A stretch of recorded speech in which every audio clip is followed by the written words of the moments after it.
ನಾನು 248 ಓಟಲ್ಲಿ ಡಿಕ್ಲೇರ್ ಆದ್ರೂ ಸಹಿತ MLA ಅಂತ ನನಗೆ ಬಿಜೆಪಿ ಅಭ್ಯರ್ಥಿ ಕೋರ್ಟ್ಗೆ ಹೋಗಿ ಕೋರ್ಟಲ್ಲಿ ನಾನು 2.5 ವರ್ಷ, ಅದು ಹೈಕೋರ್ಟ್ ಆಗಿರ್ಬೋದು, ಸುಪ್ರೀಂ ಕೋರ್ಟ್ ಆಗಿರ್ಬೋದು, ತುಂಬಾ ನೋವು ತಿಂದಿದ್ದು ಕೂಡ ನಾನು. ನನ್ನ ಜೊತೆಗೆ ನನ್ನ ತಾಲೂಕಿನ ಜನತೆ, ನನ್ನ ಅಭಿಮಾನಿಗಳು, ಮತ್ತೆ ನನ್ನ ಪಕ್ಷದ ಎಲ್ಲ ಮುಖಂಡರುಗಳು, ನನ್ನ ಕುಟುಂಬ, ಎರಡನೇ ಅವಧಿಗೆ ಶಾಸಕನಾದ ಮೇಲೆ ಸರ್ಕಾರ ಇದೆ, ತಾಲೂಕಿನ ಅಭಿವೃದ್ಧಿಗೆ ಅವಕಾಶ ತಗೋಣ ಅಂತಿದ್ರೆ ಎದ್ರೆ ಕೂತ್ರೆ ಪ್ರತಿದಿನ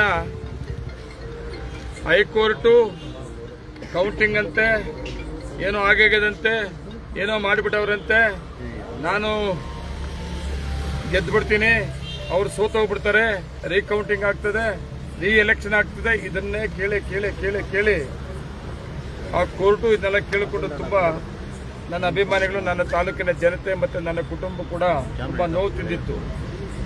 ಆದರೆ ಸುಪ್ರೀಂ ಕೋರ್ಟು ನ್ಯಾಯಾಲಯ ಒಂದು ಆದೇಶ ಕೊಟ್ಟಾದ ಮೇಲೆ ಇವತ್ತೇನು ರೀಕೌಂಟಿಂಗ್ ಮಾಡಬೇಕು ಅಂತೇಳಿ ಆಯಿತು, ಕೋರ್ಟ್ ಆದೇಶ ಆದ ಪ್ರಕಾರ ರೀಕೌಂಟಿಂಗ್ ಕೂಡ ಇವತ್ತು ಆಯಿತು.